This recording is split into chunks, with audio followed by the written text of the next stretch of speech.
Hello दोस्तों, स्वागत है आपका मेरे चैनल हॉरर थ्रिलर स्टोरीज़ में। और आज मैं फिर आपके लिए तो बिल्कुल सच्ची डरावनी कहानियाँ लेकर आया हूँ।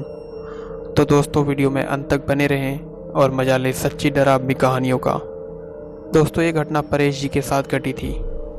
परेश जी बताते हैं कि ये घटना उनके साथ 2001 में घटी थी। उन दिन उनके पड़ोस के एक बूढ़े व्यक्ति की मौत हो गई थी। तो उस बूढ़े आदमी के दाह संस्कार के लिए परेश जी भी गए हुए थे। उस शव यात्रा में लगभग 150 लोग गए हुए थे। उस बूढ़े बाबा की चिता जलने के बाद लगभग ज़्यादातर लोग जा चुके थे और अब बस लगभग उन बूढ़े बाबा के करीबी या रिश्तेदार ही वहाँ पे मौजूद थे। अब हम लगभग 20 लोग ही वहाँ पे मौजूद थे। अब हम अस्थि विसर्जन के लिए नदी की ओर चले गए।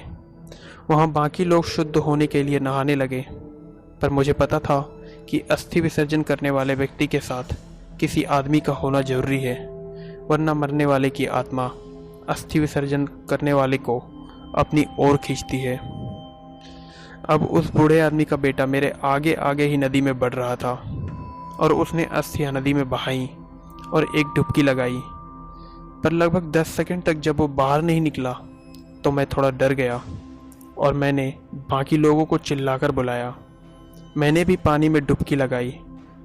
मैंने देखा वो नदी की सतह पर गिरे पड़े था और एक सफ़ेद हाथ उसको जकड़े हुए था। फिर मैं उन्हें खींचने लगा, पर मैं उन्हें खींच नहीं पा रहा था क्योंकि मुझे वो सही तरह से दिख नहीं रहे थे, क्योंकि वैसे भी मैं पानी में था और उस वक्त काफ़ी अंधेरा था क्योंकि शाम हो चुकी थी। फिर जब मैं उन्हें नहीं खींच पाया तो मैंने बाकी लोगों को भी मेरी मदद करने को बोला। जब हम 3-4 लोगों ने साथ में उन्हें खींचा तो बाहर निकल गए। उनकी सांस रुक चुकी थी। फिर हमने उन्हें पानी से बाहर निकाला और कुछ देर बाद उन्हें होश आ गया। वो तो उस दिन मुझे पता था कि अस्थि विसर्जन करने वाले के साथ किसी व्यक्ति का होना जरूरी है, वरना पता नहीं कि उनके साथ क्या हो जाता। पर उस घटना को जब भी मैं याद करता हूँ तो मेरी रूह कांप जाती है। तो दोस्तों, ये थी हमारी पहली हॉरर स्टोरी। तो दोस्तों, अब हम अपनी दूसरी कहानी की ओर बढ़ते हैं। ये घटना गोपाल जी के साथ घटी थी।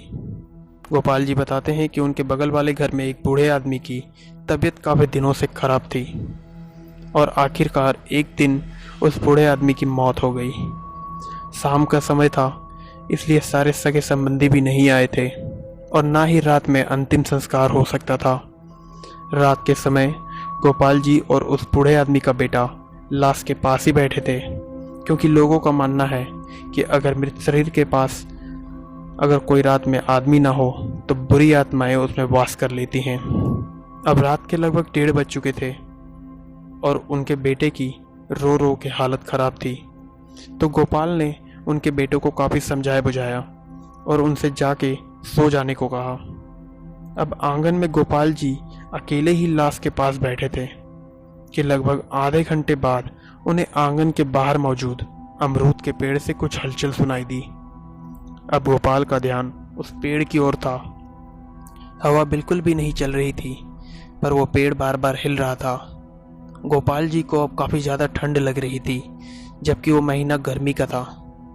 गोपाल का डर अब सच साबित हो रहा था कि अचानक उस पेड़ से एक भयानक काली परछाई आंगन की दीवार पे कूदी, जिससे गोपाल की चीख निकल गई। गोपाल की चीख सुनकर वहाँ काफ़ी लोग जमा हो गए और गोपाल ने सारी बात लोगों से बताई, जिसके बाद 6-7 लोग रात भर लाश के पास ही बैठे रहे। पर गोपाल जी को यह घटना जब भी याद आती है तो उनकी रूह कांप जाती है। तो दोस्तों, आपको स्टोरी कैसी लगी कमेंट्स में ज़रूर बताएं और वीडियो को लाइक और शेयर करें और हमारे चैनल को सब्सक्राइब करके बेल आइकन को दबाएं।